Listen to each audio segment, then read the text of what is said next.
Has anyone ever told you, you're making a scene, but is that really such a bad thing?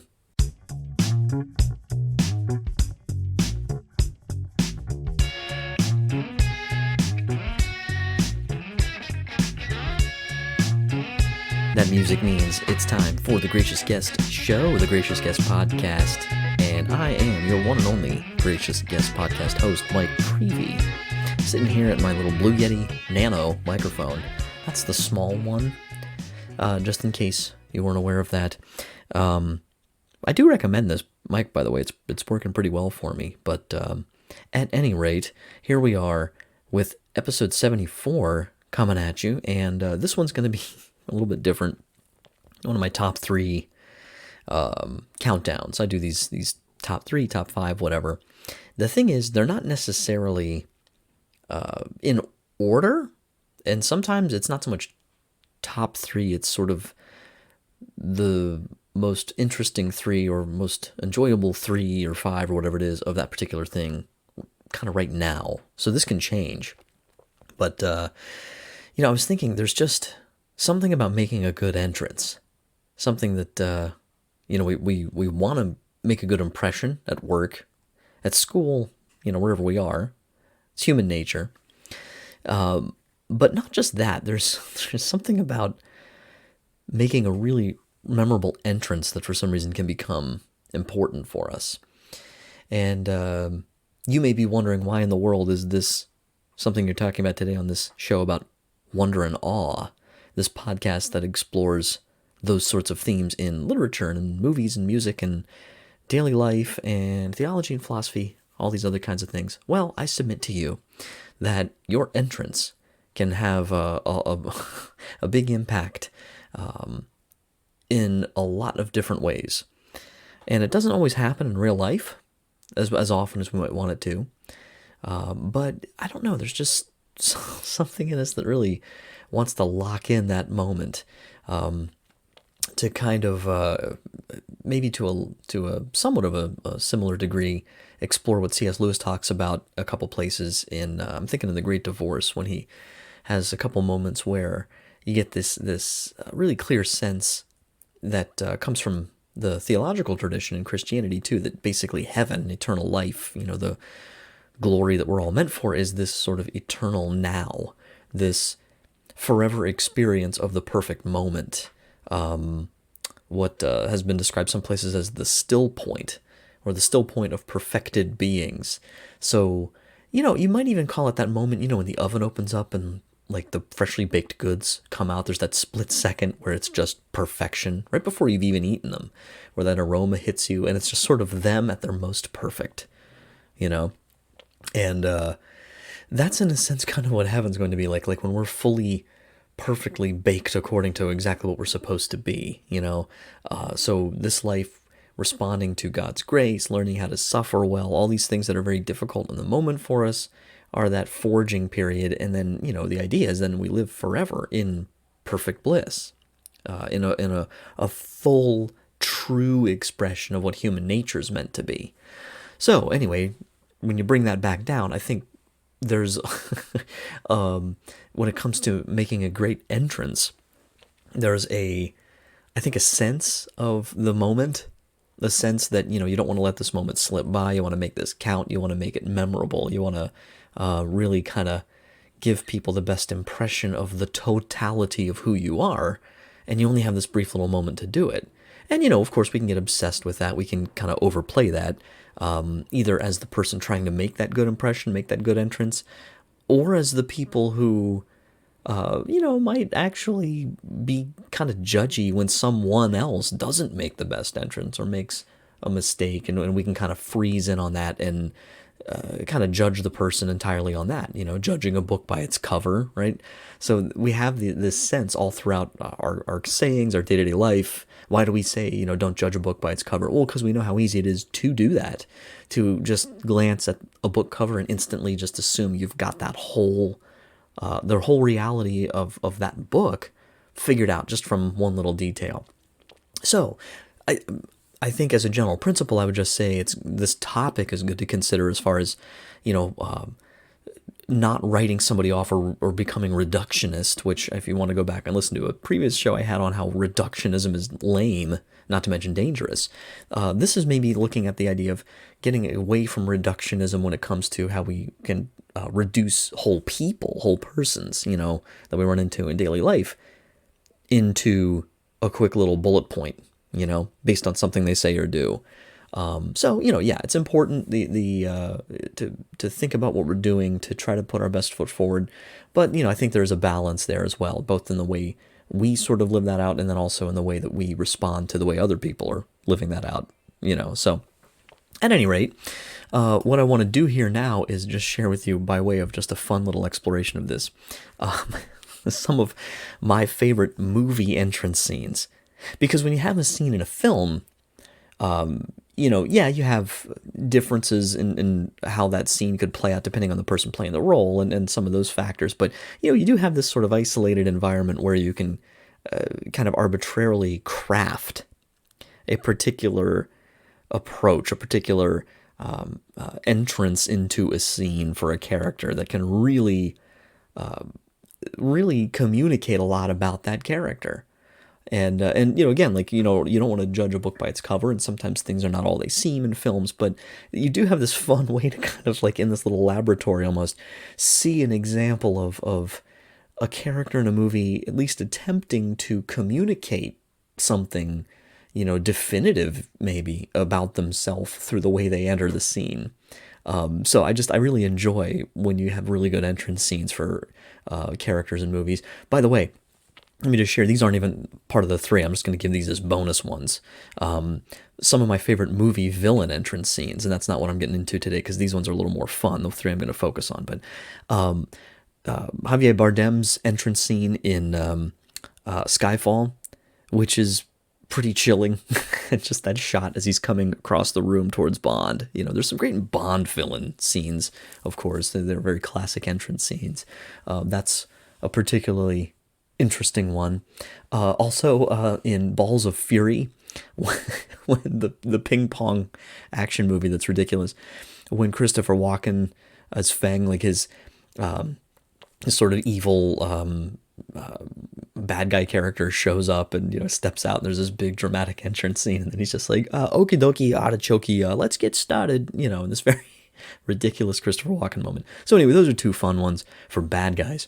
But in this one, this is just three of my favorite, and the first one is Gene Wilder's entrance scene in the original Willy Wonka and the Chocolate Factory movie from 1971. By the way, so I have all of these clips linked, but I kept them secret so you wouldn't know what they were before you listen to the show. So here's the first one. So Gene Wilder at the factory gate in Willy Wonka. This was released by Paramount Pictures, 1971. This film, most of you have probably seen it at some point. And the movie, of course, was a famous film adaptation of the 1964 book Charlie and the Chocolate Factory by the children's author Roald Dahl. So this was such a fun scene, and I have the clip link, just the first I think 2 minutes of it on YouTube if you want to click it and watch this. One fun thing, maybe if you're sitting down and you can do this, you're not driving or something, you could listen to this podcast and then kind of pause it, click the video link, and then watch it, and then jump back in, because I obviously can't share a video clip on a audio. In an audio environment. That wouldn't make a lot of sense. So, but I do recommend you go check out that clip. It's really, really kind of cool. If you're going to watch it, go ahead and pause now. If not, I'll describe it. So he walks out of the building, and all the kids are waiting outside, in the families and everything. And it's just this classic, really good. It's the filming of it's phenomenal. The cinematography is really, really well done, because he just slowly emerges with his cane, just very slowly walking, leaning on the cane. There's no music. There's the feel of just this drab, kind of sorrowful, not fun or exciting sort of feel as he just slowly paces down the sidewalk. It's a good probably 40 or 50 yards toward the gate, and then steps up slowly, and then all of a sudden, as he steps, if you look carefully, the cane sticks in the cobblestone and stays behind him, and he keeps moving on past it 2 or 3 steps freezes, the cane's standing up, and then he just slowly falls forward into a somersault, bounds up with his top hat, and of course everybody goes nuts. And it's just it's fun to watch kind of over and over again because it's like, first of all, I want to do that going into a party or something, you know, because it's like just fun. And that's the whole idea of the in this case the going beyond expectations, right? Or like the twist that things aren't what they seem sometimes. That sometimes there's it's the same reason we like surprises. Not everybody does, but the surprise of it, I didn't see that coming. Oh wow, this is gonna be fun. It's just kind of a really really good, I think, movie entrance scene. The next one, which is by far the coolest of the three, if we're going for just really trying to enter a room, enter a party, as the kids say, like a boss. Okay, is from the 2002 movie The Count of Monte Cristo with Jim Caviezel. And that's a phenomenal movie, by the way. If you've never seen it before, and Guy Pearce plays the bad guy, Count Mondego, and so it's an adaptation. That's a film adaptation. It was put out by Buena Vista Pictures in conjunction with Touchstone and Spyglass Entertainment. I remember because it came out, I think it was January 2002. It was right around my 18th birthday. It was spring of my senior year of high school, and it was just, I always liked it. It was a great movie then. It's a great movie now. There are some people who actually like it better than the book, which is strange because it usually doesn't go that way. In terms of some of the redemption themes that are explored a little more directly in the movie than in the original novel. And the novel itself, of course, was Alexandre Dumas, author of The Three Musketeers. And he originally published The Count of Monte Cristo sort of serially. It came out in segments between 1844 and 1846. So it was over the course of a couple of years. And at any rate, though, you have this movie where you have the main character, spoiler alert, who has been sort of betrayed and sent off to basically die in this faraway French prison. And lo and behold, after years of torture and maltreatment, he actually escapes, and now it's like he's coming back to exact his revenge. And he, meanwhile, finds this great treasure and amasses this enormous fortune. He can kind of reinvent himself. And so this is his first sort of debut back into society, but as this character he's created for himself called the Count of Monte Cristo, after the island where he found the treasure. So the movie scene, again, there's no way for me to adequately describe it, so if you want to go see it now, go ahead and pause again, click the YouTube link, or do it later after this point. So what happens, though, is like everyone gathers. They all get this mysterious invite to this gala. They don't know who this guy is. Like, okay, I gotta be there. Everybody who's anybody's gonna be there. And they show up at this big French villa. It looks like Versailles type thing, and they're all kind of down in this lower courtyard. And then the upper courtyard, which leads up to the house, ends up becoming, unbeknownst to them, a landing platform for a hot air balloon. So this movie is taking place in the late 1820s, early 1830s, and a fireworks display starts over the house, and then against the backdrop of the fireworks, you see this hot air balloon slowly floating down from the fireworks. The music's exotic, everyone's turning around, looking up, and then 4 ropes shoot out the side of the basket, and down come these like Cirque du Soleil guys, like spinning around, pulling the balloon right to where it needs to be. It lands. One of them runs up, opens the door, and then, of course, zoom in, slow motion, from, like, the feet up, it pans back, and you get Jim Caviezel as the decked-out Count of Monte Cristo with this fur coat and a cane and everything, and he comes walking down, the music gets really dramatic, slowly steps up, the camera zooms up as he reaches the sort of edge of the little terrace area up above, looks down at everybody, the crowd is silent, and he goes, "Greetings," and then just wanders off. So it's just like, okay, that's the coolest. I see that and I think to myself, if ever I was going to try to pull off some sort of, showy entrance, that's the one to beat, quite frankly. So anyway, check that out. Jim Caviezel entering the gala in The Count of Monte Cristo. But my favorite one, maybe of the three of these, by far the most ridiculous.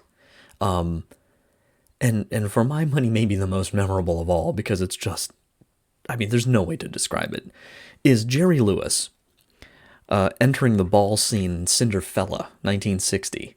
So this movie, if you've never seen it, it's one of my favorite Jerry Lewis movies of all time. It's a gender reversal version of the Cinderella story, and man, I dare you to try to make that today. Anyway, at any rate, it's absolutely hilarious. So it's the evil stepmother, but it's she has married his father. His father has died, and then she has two sons who are like her dandy. It's so funny though. It's like 1960, so these guys are like in their 30s or 40s.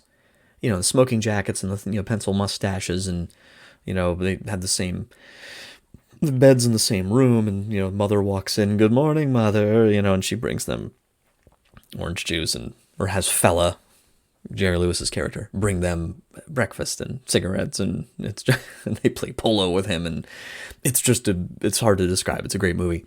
And so of course he gets the fairy godfather, gives him this sort of wish to be able to go and meet the princess who's visiting America and is looking for an American husband to wed, whatever. And so you have the ball scene, and Count Basie and his orchestra are playing. Okay, so right off the bat, it's awesome. And then you get this really, sort of jazzy, sassy kind of song starts, and you're like, what's going on? It pulls back, and Jerry Lewis has slightly grayed hair, but he looks totally. The rest of him just looks like he normally does. Gray hair, kind of salt and pepper hair, like a red, velvety jacket, and he just looks like someone out of a Mad Men ad or something like that. And so it leads to this just hilarious Count Basie jazzy like build-up song with Jerry Lewis coming down this massive staircase. I mean, probably 100 stairs, and he's coming down from the top down to the big ball area. It's like an outdoor courtyard. And there's sustained shots of just like the camera aiming up the stairs as Jerry Lewis just does this ridiculous, jazzy dance, really cool down the stairs, and he runs back up the stairs and he spins around and he drags his feet down it, and it's just this incredibly just way over the top very Jerry Lewis kind of scene. And I've often said, like, if I was going to introduce someone who had never heard of Jerry Lewis to him, I would probably show this scene as sort of a gateway, because it's just a lot of fun. So again, that's Paramount Pictures, 1960, Cinderfella, with Jerry Lewis's entrance scene, following Jim Caviezel, Count of Monte Cristo, 2002, and Gene Wilder at the factory gate as Willy Wonka in 1971's Willy Wonka and the Chocolate Factory. So, make a good entrance. Don't overthink it, but get creative with it. The only one I could add to this is my friend Drew and I. Drew, hey, if you're listening, we were the choir officers, two of the choir officers. I think he was president, I was vice president. My senior year, he was a junior, and we entered for like the awards banquet to the theme of Men in Black, and we had suits on. I think Drew had a navy blue suit on though, and I remember we'd rehearse this, and I'm like, dude, you don't have a black suit? Like, what? Anyway, it was dark enough, no one noticed. So we were at the back two doors, on either side of the auditorium, and we had them kick off the Men in Black, and we just go walking down the aisles, waving at everybody, and get up on stage and get the music. So anyway, it was just simple fun, though. It was a good entrance. It got the crowd going. So anyways, this is Mike Creevy, host of the Gracious Guest Podcast. Thanks for tuning in today. This is the show that oftentimes can be random, but always hopefully fun, enlightening, entertaining, educational along the way. And make sure you guys check out the website. It is thegraciousguest.org. You can shoot me an email directly over at thegraciousguest@gmail.com. Or you can also go to the form on the website and just kind of fill that out and send it to me. The website's got great stuff for you. Got blog posts. It's got the whole podcast archive on there. You can get subscribed there. You can also get the podcast on any podcast service. I've got it out there on all those. Also, presentation information. If you ever want to have me come and give a theology-themed presentation, there's plenty to choose from on the website and many more that I'm adding on there. So feel free to get in touch with me. And until next time, don't forget to wonder. Take care.